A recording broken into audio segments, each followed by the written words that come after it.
I really don't want to lose my emotional composure for this video, but fair warning, I guess I might.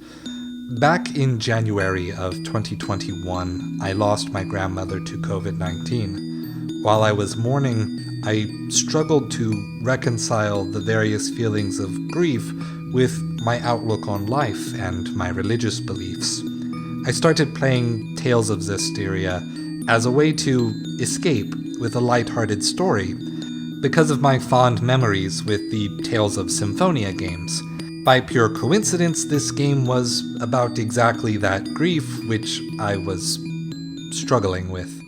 Kegare is a Shinto religious belief that encompasses many phenomena that we typically separate in non-Japanese philosophies: pollution, disease, natural disaster, and immorality.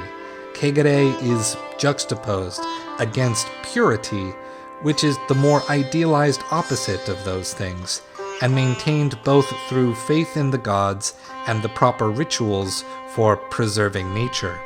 In Shinto, these ideas of the divine and the natural, the mental and the physical, are not as separate as they are in the Cartesian and Christian traditions which raised me. Likewise, Kegare, as best I can explain it, is both natural and personal. Kegare can come from people through their choices, bigotry, hatred, ignorance, but is also a force present in nature. Kegare does not need to come from anywhere. It can just happen to you, like a storm or a plague. Tales of Zesteria, like many Japanese RPGs, use European trappings from the Christian Church as well as European fantasy. Make no mistake, however, that the visual style does not supersede the antagonism of this uniquely Japanese idea. You play as Sorei, a human raised among the seraphim, using the angelic name as a stand-in for the Japanese concept of kami. The average human lives in a state between being connected or separated from the magic of the world, and thus cannot see the seraphim. Those people who stray too far from their faith become vulnerable to the malevolence, the Kegare that is spreading through the world. Thus, Sorei and friends must travel the world to restore the ritual bonds with the spirits of nature, purifying the sources of malevolence along the way. Now, I am not going to make too much of this. While I had a very profound experience with the game itself is not very profound. The game does not take the Kegare concept very seriously. At times, it can even seem downright random. From a street kid stealing some food to not respecting classical paintings, many things that probably wouldn't count as Kegare are depicted as such. Purity is equally not serious, given that we purify things mainly through going Super Saiyan. It also didn't help that for most of the game, I had the characters wearing sunglasses and cowboy hats. So most of the time, when the game was set on making serious plot developments, they felt unearned. And that's really my fault. Well, except for one character, who is an exception. Edna, as an Earth Seraph, was the powerhouse of the group, essentially Toph Beifong but with an umbrella. She expressed affection through teasing and ridicule, and wasn't afraid to throw out polite social norms for the sake of telling people hard truths. Plus, her Super Saiyan form is 2 giant fists for punching and earthbending. I was never going to not love this character.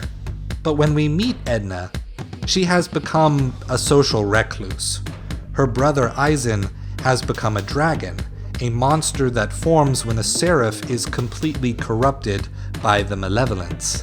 Though she is unwilling to leave her brother to help us on our journey, we convince her with a wide-eyed promise to find a way to purify the malevolence even from a dragon. This task becomes a side quest, and at any moment you can attempt to challenge the dragon to a fight. You can attempt to purify him, but doing so before Edna is ready has her choose not to fight alongside you. As you near the end of the game, Sorey has gained the power necessary to fight Heldalf, the great evil that is spreading malevolence through the world, but at the same time as gaining this power of purification, we realize that some people who have fallen to malevolence simply cannot be saved. Upon this realization, Edna is finally ready to face her brother, to let him go, to end his suffering. But how remarkably unfair. We have the capability to save the entire world, but not the one person we care about. Sometimes, Kegare just happens to you, and the people you love. The only way to move on, to keep the faith, is to accept that unfairness. To live life focusing on what you can do to make the world better, and not on what is beyond our control. It wasn't fair, but it reflected my true experience of grief back to me.